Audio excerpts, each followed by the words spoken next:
The Grand Sonata Pathetique, Opus 13 of Beethoven, is probably one of his greatest piano sonatas of his early period.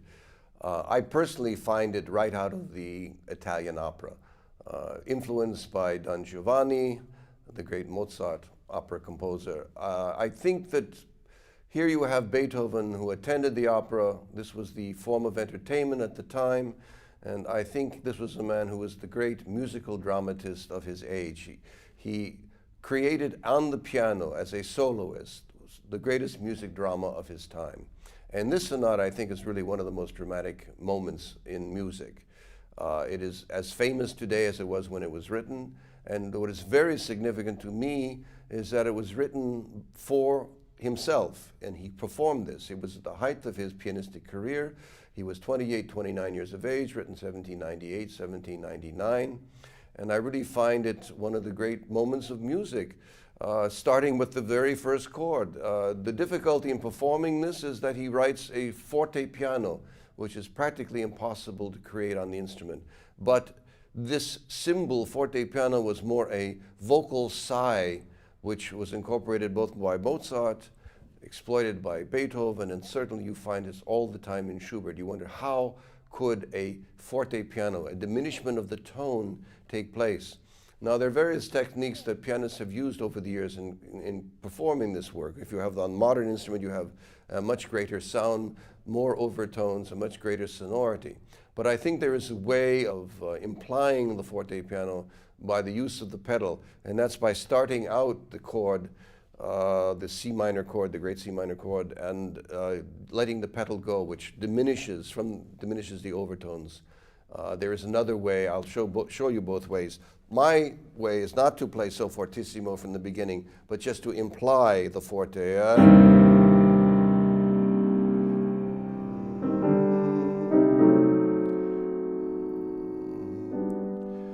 Now, other pianists let go of the keys and dampen from the chord. You hear the immediate decay.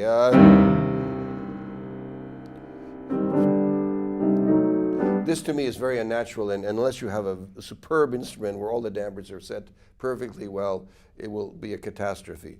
I prefer a more normal diminishment of the tone by holding it a full length of the tone with the pedal and then letting go of the pedal.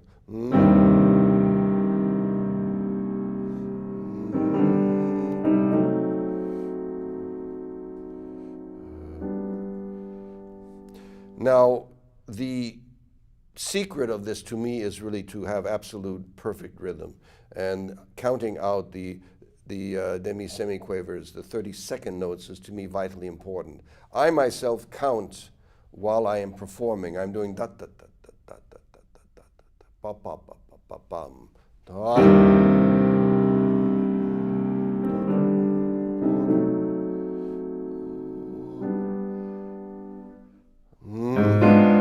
Once again, I think the rest is so vitally important. The sighing, sigh.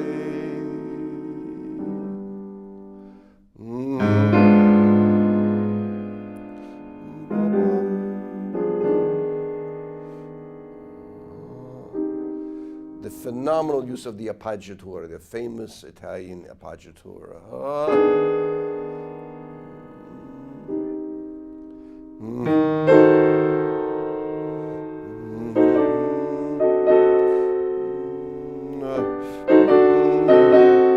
The urgency.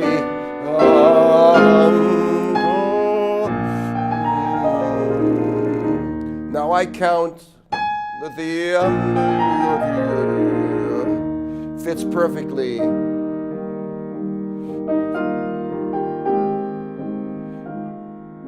And I continue with the semiquavers, the 16th notes, the constant pulsation.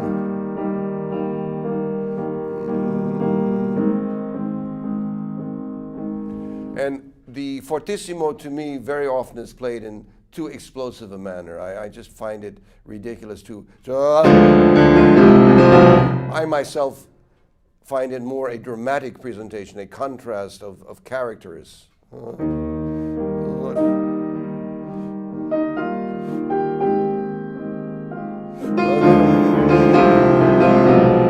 somewhat of Beauty and the Beast.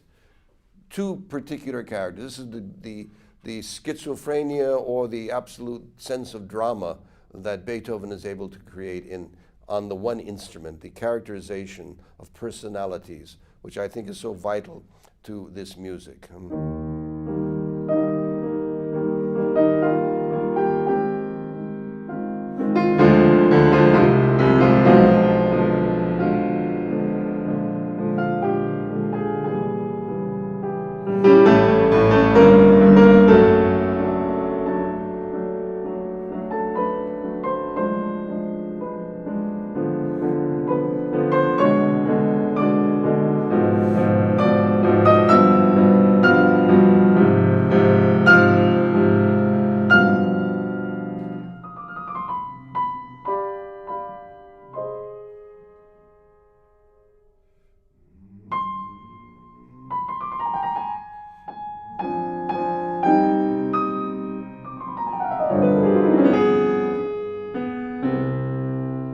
Now, it's so vitally important that you set the left hand, curving the fingers.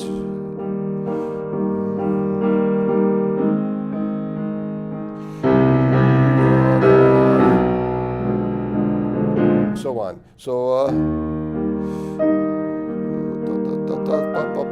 once again, the accuracy of the demi-semiquavers, the 32nd notes.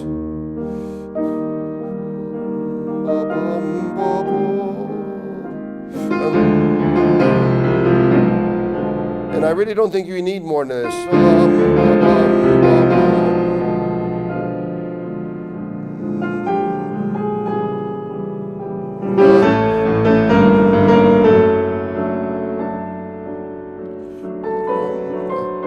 And now this carries you forward. The sequence.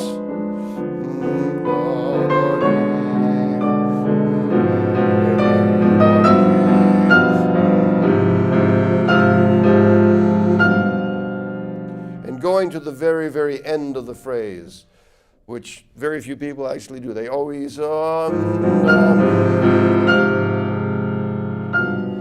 I think is breaking the tension is not correct in this case. And he writes sforzando piano, not forte piano, but sforzando piano.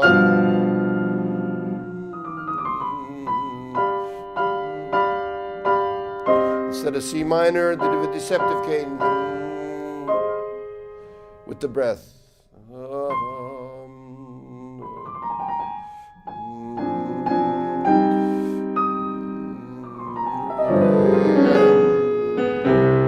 Trying to play this in time, which I think is perfectly possible to play it in time and not destroy the constant strength of the meter and the strength of the rhythm.